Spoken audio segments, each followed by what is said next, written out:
The ranch had rules, and everyone who worked there knew the most important one by heart. Don't look down there.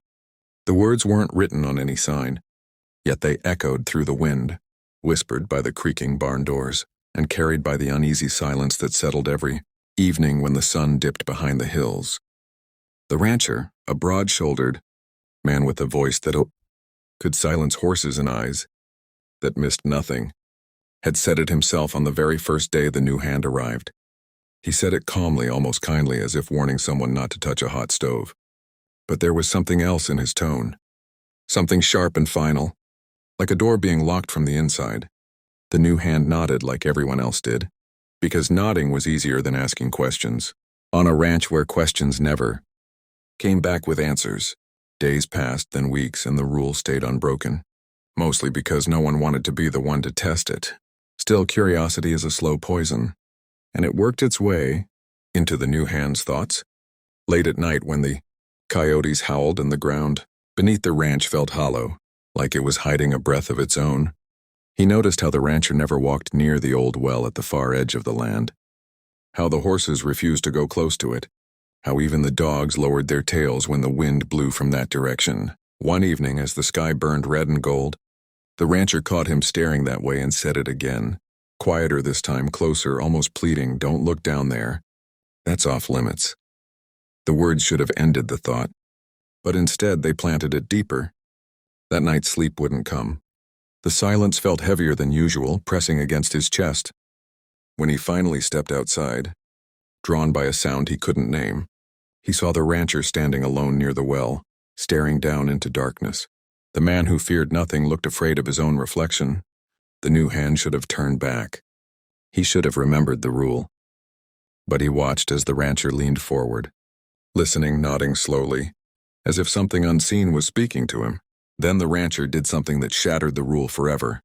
He smiled. Not a warm smile, not even a cruel one, but a relieved smile, like someone who had finally decided to stop running. He whispered words the new hand couldn't hear, and in that moment, the ranch no longer felt like land and fences and animals. It felt like a choice, and whatever was down there was waiting for someone else to make it. If you're feeling this tension, this mystery pulling you forward, subscribe now, because what happens next changes everything, and you won't want to miss it. Morning came, but it brought no comfort. The rancher acted as if nothing had happened, barking orders, moving with purpose. Yet something behind his eyes had shifted, like a door left slightly open. The new hand couldn't shake the image of that smile, the way it didn't belong on a man like him. Every sound seemed louder now, the scrape of boots, the snort of cattle, the low groan of the wind slipping across the land. By noon, the rancher sent everyone away on errands that made no sense, clearing the ranch piece by piece until only the two of them remained. That was when the rancher finally spoke the truth, not in words but in action.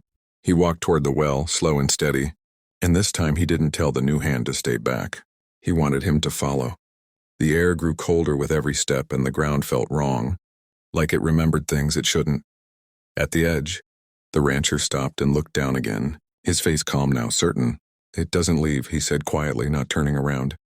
"It waits," he explained, that the land had been wrong long before the ranch existed, that something below had learned how to call to people, how to promise relief, purpose, belonging. He said he'd fought it for years, buried the truth under rules and fear. But rules only work until someone listens.